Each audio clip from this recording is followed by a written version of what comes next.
जय हिंद everyone, I hope you all are doing well. Generally fighter jets को develop करने में डिकेड्स लग जाते हैं, लेकिन चाइना ने तो इस मामले में दुनिया को हैरान कर दिया है। चाइनीज एविएशन इंडस्ट्री ने काफी तेजी से प्रोग्रेस की है। ये देश के अंदर 5th जनरेशन का स्टील्थ फाइटर जेट बना रहा है।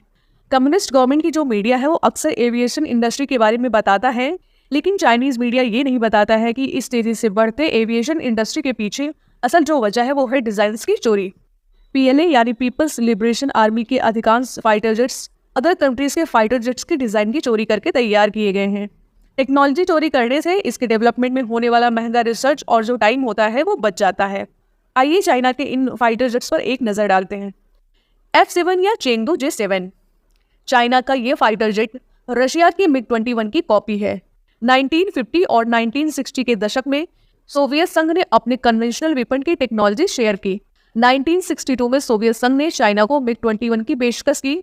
इसके बाद कई MiG-21 चाइना में भेजे गए।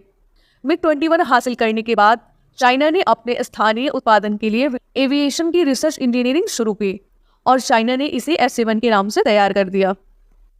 Chengdu J10। 1980 के दशक में अमेरिका ने F-16 पर बेस्ड एक नया फाइटर जेट डेवलप करने के लिए इजराइल के साथ साझेदारी की, लेकिन लागत बढ़ने के कारण अमेरिका ने इस सौदे से अपना हाथ खींच लिया। इससे इजराइल का लावी विमान अधूरा रह गया। इजराइल ने इसे चाइना को बेच दिया। चाइना को इससे F-16 के लिए पहली बार डेवलप टेक्नोलॉजी तक पहुंच मिली और इसका नाम J10 रख दिया गया।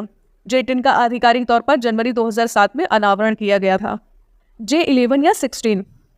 J11 1998 में सोवियत के सुखोई 27 एस के एयर सुपीरियरिटी फाइटर जेट के चाइनीज वेरिएशन के रूप में हुआ।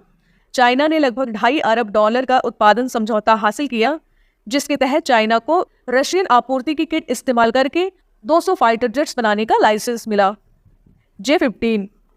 J15 को फ्लाइंग शार्क के नाम से भी जाना जाता है। ये पीपल्स लिबरेशन आर्मी नेवी के 4th जनरेशन का twin jet career based fighter jet है।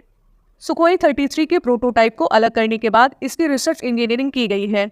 चाइना ने 2001 में सुखोई 33 का अधूरा प्रोटोटाइप T-10K3 यूक्रेन से खरीदा था। कहा जाता है कि इसका बड़े पैमाने पर स्टडी और रिसर्च इंजीनियरिंग की गई थी। इसके तुरंत बाद J15 पर काम शुरू हो गया था। JF-17 thunder. चाइना का J7 फाइटर जेट मूल रूप से MiG-21 प्लेटफॉर्म था। इजराइल के लावी प्रोग्राम के माध्यम से F-16 की डिजाइन तक पहुंच हासिल करने के बाद चाइना ने 2 टेक्नोलॉजी को मिलाकर इस विमान को बनाया था। एक्सपर्ट्स मानते हैं कि ये फाइटर जेट बाकी दोनों फाइटर जेट से काफी बेहतर है। चेंगडू J20 को सटीक हमला करने की क्षमता वाले लड़ाकू विमान के रूप में डिजाइन किया गया है। इसने 11 जनवरी 2011 को अपनी पहली उड़ान भरी और आधिकारिक तौर पर 2016 में चाइनीज एयर शो में इसका अनावरण किया गया था। अमेरिकन F-22 रैप्टर और F-35 के बाद J20 दुनिया का तीसरा और चाइना का पहला 5th जनरेशन का स्टील्थ फाइटर जेट है। सू बिन नाम के एक चाइनीज नागरिक ने F-21 का डिजाइन चुराया था, जिसके लिए उसको सजा भी हुई थी। तो देखा आपने कि चाइनीज फाइटर जेट्स किस प्रकार से रशियन और अमेरिकन फाइटर जेट्स की कॉपी हैं। तो ऐसे ही इंटरेस्टिंग वीडियो के लिए बने रहिए हमारे चैनल द डिफेंस प्रो के साथ। Thank you so much for watching.